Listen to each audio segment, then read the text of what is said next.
रेशमी साड़ी एक कहानी। पटना के पुराने शहर की एक तंग गली में रुखसार रहती थी।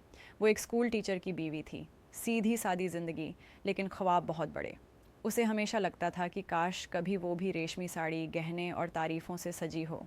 लेकिन हकीकत ये थी कि उसका छोटा सा मकान, एक पुराना पंखा और 2-3 सादे सलवार कुर्ते ही उसका जहाँ थे। एक दिन उसके शौहर फ़हीम घर आए, हाथ में कार्ड लिए हुए। रुखसार, प्रिंसिपल साहब ने अपनी बेटी की शादी में बुलाया है। बहुत बड़े लोग आएंगे, आईएएस, डॉक्टर, शहर के बड़े बड़े अफसर। रुखसार का दिल खुशी से उछल गया, फिर अचानक बुझ गया। मैं क्या पहनूंगी? मेरे पास तो पहनने को ढंग की साड़ी भी नहीं है, उसने परेशान होकर कहा। फ़हीम ने थका हुआ सा मुस्कुराकर आरसी दिए। ये ले लो, कुछ सादा सा ले लेना, दिखावा मत करना। मगर रुखसार का दिल कुछ और चाहता था। पटना मार्केट के पास एक बुटीक में उसे एक गज़ब की रेशमी साड़ी मिली, गहरे मरून रंग की, सुनहरी झरी के साथ। दाम था 8,500। बहुत महंगी थी। तभी उसकी सहेली नीतू, जो बोरिंग रोड में ब्यूटी पार्लर चलाती थी, बोली, अरे तू ले जा मेरी साड़ी, बस संभाल के रख लेना, एक रात की ही तो बात है। शादी वाले दिन रुखसार छाछ जैसी लग रही थी। लोग तारीफ़ों के पुल बांध रहे थे।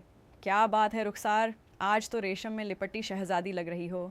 रुखसार बस मुस्कुरा रही थी। आज उसका ख्वाब सच्चा हो गया था, मगर किस्मत को कुछ और मंजूर था। रात में जब साड़ी पैक कर रही थी तभी उसकी नज़र पड़ी।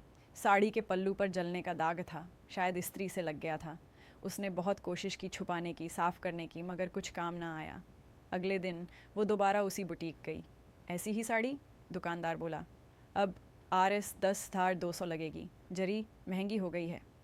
रुखसार ने मजबूरी में अपनी मंगलसूत्र गिरवी रखकर वहीं साड़ी खरीद ली। नीतू को कभी पता नहीं चला। 10 साल बीत गए। एक मेहंदी फंक्शन में दोनों फिर मिलीं। बातें पुरानी यादों पर चली गईं। याद है वो साड़ी जो तूने मेरी शादी में पहनी थी? नीतू हंसकर बोली। रुखसार ने धीमे से पूछा, अभी भी है क्या वो?